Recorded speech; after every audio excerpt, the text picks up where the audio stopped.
Amid rumors about his pro wrestling future, is Adam Cole teasing an All Elite Wrestling in-ring return? Plus, the Acclaimed win back their trademark last night on AEW Rampage. They also referenced defeating WWE NXT this week in the ratings. Willow Nightingale is officially All Elite. Thunder Rosa speaks about the criticism directed towards her regarding her back injury. Billy Gunn finally breaks his silence on why he wasn't at the Barclays Center for DX's anniversary a couple of weeks ago on Raw. Penelope Ford misses out a Rampage last night due to injury. AEW pays tribute to their longtime video game developer. And Darby Allin explains why he missed a recent episode of Dynamite.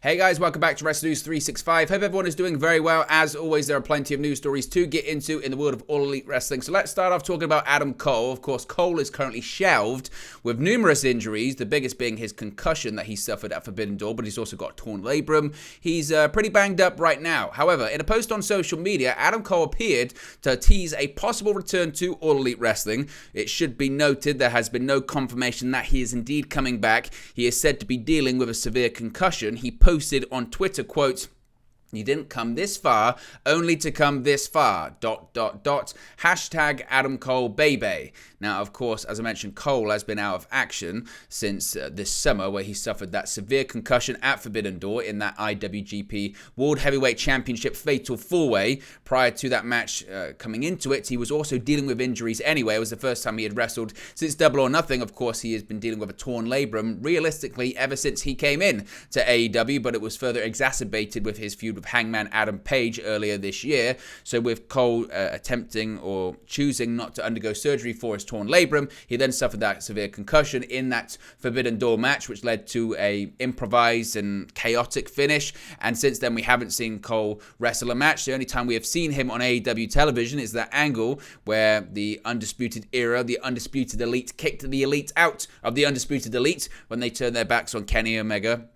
And the Young Bucks attacking the Young Bucks. This, of course, was prior to Kenny Omega's return. And a lot has happened since then. Since that, think about it, it wasn't even that long ago that happened. The Undisputed Elite are back. And what happened in that segment? They turned their backs on the Young Bucks. They attacked him. And since that segment, Kyle O'Reilly has undergone neck fusion surgery. He's not coming back anytime soon. Chances are he's going to be out for over a year. Bobby Fish is no longer with the company. He couldn't come to terms on a new contract. He's in Impact Wrestling, and he's been spotted doing guest coaching at the Performance Center and NXT live events. Kenny Omega came back and has since been suspended. The Young Bucks, they've also been suspended, and Adam Cole hasn't been seen on television since then. So there's a lot's happened. A lot would be there to catch up on. I don't suspect we see Adam Cole back anytime soon. By all accounts, the concussion he had at Forbidden Door was a really, really severe one, and he might still be dealing with the effects. I know that Dave Meltzer's comments really did generate quite a lot of buzz a couple of weeks ago, whenever it was, when he said, you know, Adam Cole might never come back. He's not been cleared today. He might be cleared tomorrow, or he might never be cleared. As I said then, I'll say the same thing now. Adam Cole will wrestle again. He will wrestle for All Elite Wrestling again. I have no doubts about that. But it's about taking the right time. It's about making sure that Adam Cole is safe. I think that this past Tuesday was a great example, actually, how AEW has learned how to deal with concussions and how to deal with head injuries. There's been huge criticism and deserved criticism of them in the past with how they handled or didn't handle the situation when it came to, of course, Matt Hardy in that match against Sammy Guevara All Out a couple of years ago. There have been numerous other incidents of people clearly being knocked out and then the match continuing or the ref doing nothing. As I mentioned on Wednesday when I did the Tuesday Night Dynamite recap, I think that Paul Turner, the referee, and Dr. Michael Sampson deserves a ton of credit, and AEW, of how they handled that Hangman Page situation, and frankly, how they've handled this Adam Cole situation, and also how they handled the Bryan Danielson situation. Bryan Danielson got a concussion at Double or Nothing earlier this year. Because of said concussion, he didn't wrestle for a couple of months. He missed Double or Nothing. He missed Blood and Guts because he shouldn't have been in the match at the time. So... And that was also Bryan Danielson saying to Tony Khan then, I feel good enough to go, specifically for the Forbidden Door one. And then a couple of days later, he was unsure, and Tony Khan said, well, we're not doing that then. We could make money. I could be, a no good promoter and push you out there because I know that you facing Zack Sabre Jr. will make us a ton of money, but it's not worth it. It's not worth it for your health. And again, I think AEW have dealt with that well. So I don't suspect Adam Cole will come back anytime soon. Fingers crossed he does, though. Of course, he's a massive asset to the AEW roster. Rampage last night was live, and it was in Daly's Place, the home of AEW, Jacksonville, Florida. And the Acclaimed can now say "Scissor me" once again. Last night's AEW Rampage from Daly's Place in Jacksonville opened up with the Acclaimed taking on the Varsity Athletes, Tony Nese and Josh Woods, for the Tag Team Championships, with the added stipulation that if the Acclaimed won the match, they would regain the trademark for "Scissor me, Daddy Ass" as a catchphrase. Now, the match was a competitive back and forth, with the live crowd popping huge for everything the Acclaimed did. Of course, the duo would pick up the victory as expected after Max Caster hit the mic drop finisher from the top rope. And obviously, after the match, they celebrated once again being able to say "Scissor me, Daddy" and use the "Scissor me," handshake and all that kind of stuff.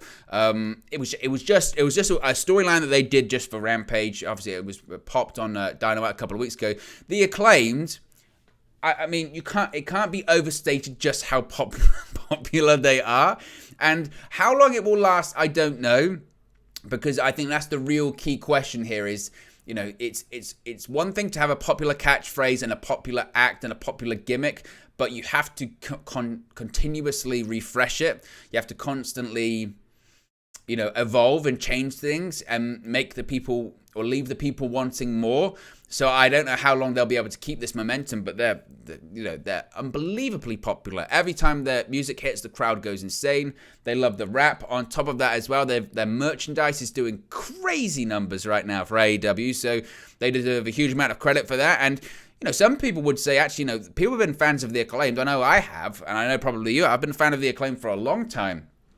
Back when people were criticizing Max Caster for being a John Cena ripoff because it was John Cena's gimmick of walking to the ring, rapping and dissing people, essentially. But they're super over, they're super popular, and AEW's doing the right thing when it comes to them, and that's just keep riding them, keep having them win matches, keep having, adversaries come up to them, and they should not be dropping the championships anytime soon.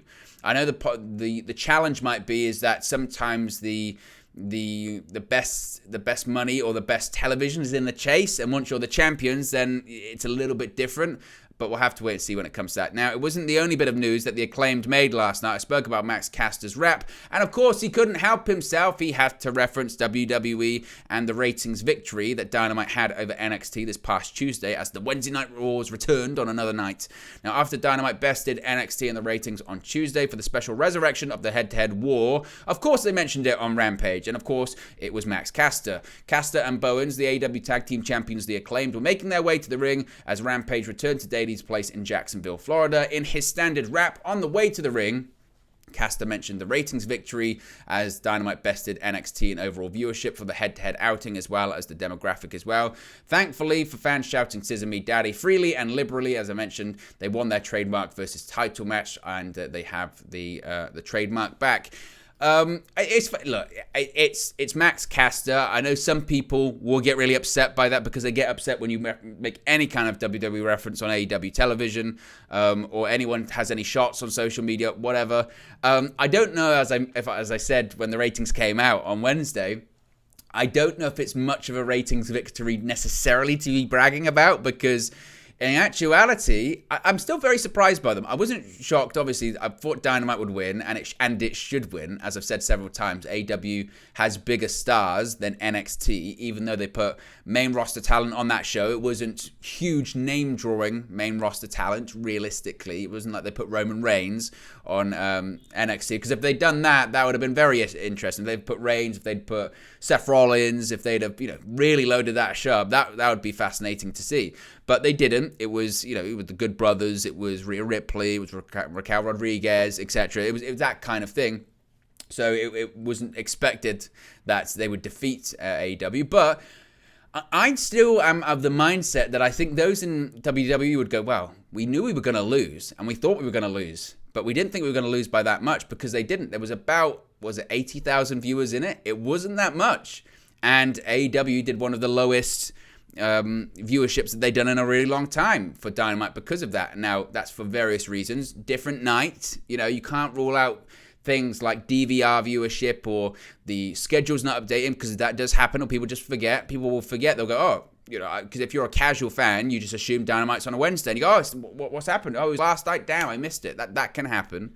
So the changing of the night, of course, there was strong competition, NBA games, Major League Baseball games, so that's a part of that too. Again, the competition, when there's another wrestling show on, because there's no WWE on Wednesday, and there will be WWE fans that will watch a WWE product regardless over AEW. So instead they'll go, oh, well, I'll watch NXT because I prefer watching NXT. I watch NXT every Tuesday night. AEW moving their show isn't going to change that. So that's the reason why. But, I mean, look, also as well, in terms of when you look at the quarter hours, this is the real fascinating thing too, is that AEW Dynamite started off with 1 million viewers. They still had 1 million viewers there, and they lost about 400,000 after that opening segment. And you could argue that's because they had a strong lead-in from sport as well. But still, it was all just very interesting, as I mentioned. And again, I know that AEW is part of the gimmick for Max Caster, but I'm not sure it's massively worth crowing about. Willow Nightingale is All Elite, another signing for All Elite Wrestling. And Willow Nightingale was officially welcomed into the AEW roster on Friday night during the live episode of AEW Rampage at Daly's Place in Jacksonville, Florida. Following her victory over Layla Gray, Nightingale was taken aback when Tony Schiavone announced the news in a post-match segment.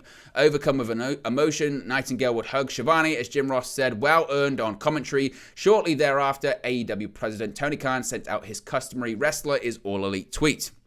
Now, original opponent actually had to be pulled from the match. We'll talk about that in a second. But despite working without a contract, Nightingale has been featured prominently on AEW television in recent months, notably as an ally of Toni Storm, Saraya, and the other babyfaces in the AEW Women's Division. She also wrestled Jade Cargill in a losing effort at Battle of the Belts 4 earlier this month. She made her debut last year, September 2021, on an episode of Dark, and now she is officially All Elite. So congratulations to Willow Nightingale. Excellent talent for the Women's Division.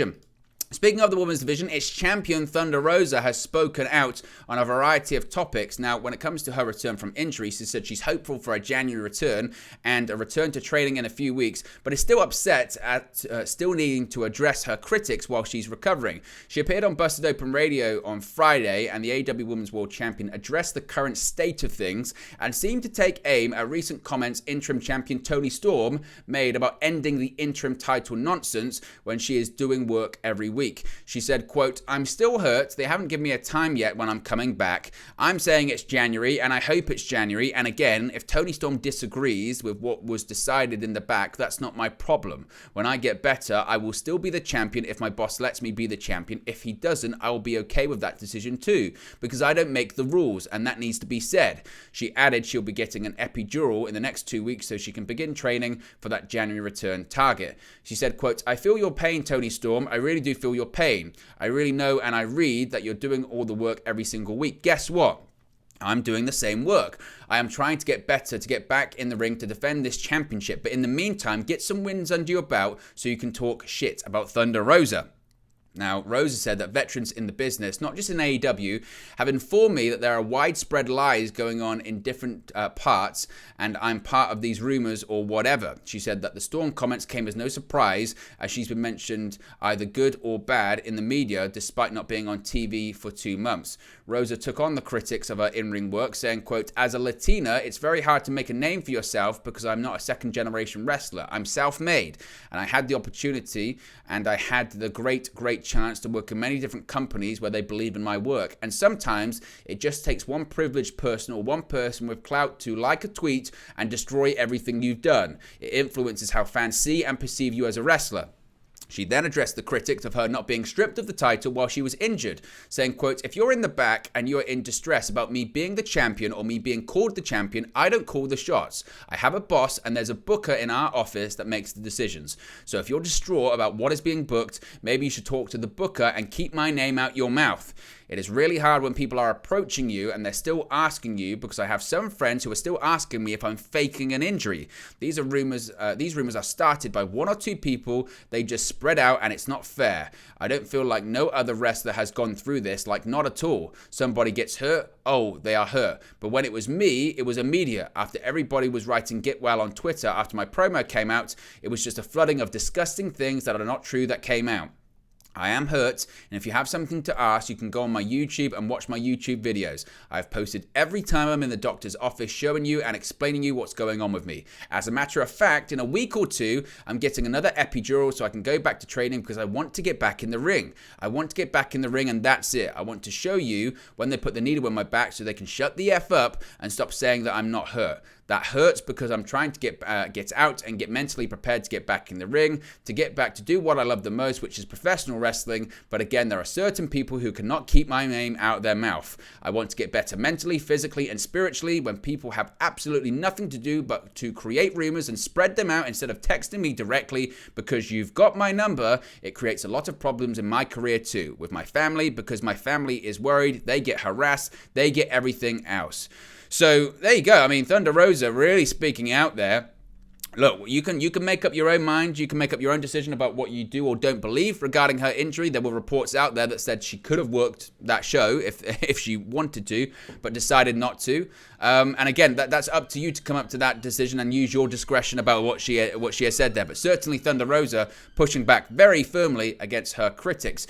Billy Gunn, let's talk about Billy Gunn. He was on Rampage last night with the Acclaimed, and he has for the first time addressed his absence being part of that DX reunion during the season premiere of Monday Night Raw a couple of weeks ago. Now, much has been made of that absence, with WWE and AEW reportedly not agreeing on whether Gunn could be referred to as an AEW star or not. Well, the Road Dogg suggested that Gunn was heartbroken over it. Gunn himself didn't seem too nonplussed about the situation in a recent interview with Justin Barrasso of Sports Illustrated. This is what Gunn had to say, quotes, "Of course I would have liked to have been there, but I understand that I work for another company. It was a collective decision. I'm not putting it on anyone. I'm not sour about it. We're two separate companies, and it just didn't work out." As I said before, I'm sure Billy Gunn would have wanted to do it, and I'm sure if he pushed really hard enough, it'd have happened. He'd have gone to Tony Khan or he'd have gone to AEW and it would have happened. I covered this yesterday. Basically, AEW were open to it, but he would have to be referred to as an AEW wrestler, or the AEW logo would have had to have been shown on a lower third graphic or something like that, and WWE said no. Now, you could say, well, that's petty by AEW, but it's also just as petty from WWE because they've done it before. They did it earlier this year with Mickie James when she was in the Royal Rumble and she had an Impact Wrestling contract. With WWE, I guess it's a bit different. With AEW, it's a bit different. They're a more direct competitor, I guess. I don't know. It's not the end of the world. There have been other DX reunions. They had one at the Hall of Fame a few years ago, and that's the key one. That's the important one, in my opinion. Penelope Ford was meant to appear on Rampage last night, but she's actually currently sidelined with an injury. She was meant to go one-on-one with Willow Nightingale. However, during the opening contest of the show, commentary announced that Ford would be replaced by one of Jade Cargill's baddies, Layla Gray. Cargill later gave some insight into the situation in a sit-down interview with Tony Schiavone, revealing that she had agreed to lend Gray as a replacement in exchange for the return of her TBS championship, which was stolen by Nyla Rose. Now, as of this recording, it's not known what Ford's injury is or how long she'll be out. She's missed the first half of this year with an unknown injury following the street fight on the December 31st edition of Rampage. So fingers crossed she's not out of action for too long and she can recover soon. Now, Rampage also closed last night with a really touching tribute to the late Brian Muster, with more of the same after the show. The company ended last night's show with a statement paying tribute to the video engineer who unfortunately, sadly and shockingly passed away on Wednesday. Now, PW Insider reports that Muster was paid tribute by Jon Moxley and Tony Khan after the show ended. After Khan congratulated Orange Cassidy on his win and Wardlow spoke about how Daily's place is special to them because it's home, Moxley came out and talked about the memories, both good and bad, in the arena, and began pointing out different people who worked for the company backstage and had them introduce themselves. He said AEW had a tough week and talked about Muster's passing, describing him as a dear member of the AEW family. Moxley asked everyone to give it up for the crew, and then an in memoriam graphic showed. Khan finally spoke about how Muster was a very important person. He was part of the AEW family from the first day. He called for a chant of Muster's name from the fans and thanked them for when they did.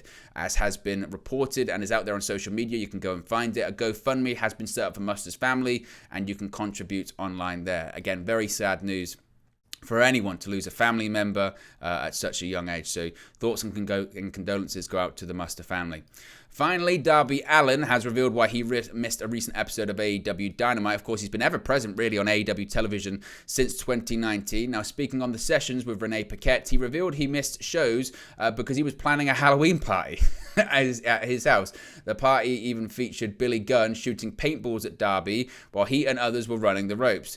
He said, quote, "I was getting ready for this Halloween party at my house. That's why I'm stoked that I'm here in Ohio, because I didn't know I was going to survive my latest party. Yeah, there were some bands playing. That car I jumped over my house with, that Jeep, we got that running again. And we were going to do more cool jumps in the woods. I don't know how that Jeep is still alive, but it is. It was cool. I ordered a bouncy house, but I didn't get to use it because I was busy all day. So I got my money's worth with the bouncy house by sleeping in it. I got a wrestling ring downstairs in my basement. We did this thing where we were running the ropes and Billy Gunn was shooting us with a paintball gun, and he caught me right in the top of the dome right here. It was just funny. It was a funny sight to see Billy Gunn hanging out with a bunch of skaters." So that's why he missed an episode of Dynamite. He was planning a Halloween party. It takes all sorts, I guess. So there you go, guys. That's the latest AEW news for you. Be sure to smash a like on the like button. Be sure to subscribe, bottom right-hand corner. Let me know your thoughts on today's AEW news stories in the comment section below, and I'll speak to you again very, very soon. Hey guys, thank you for watching, listening, streaming, or however you come across this video today. Be sure to click on the video on the right there to watch our next video, or click the bottom there to subscribe, or the bottom right-hand corner. Thank you very much, and I'll speak to you again very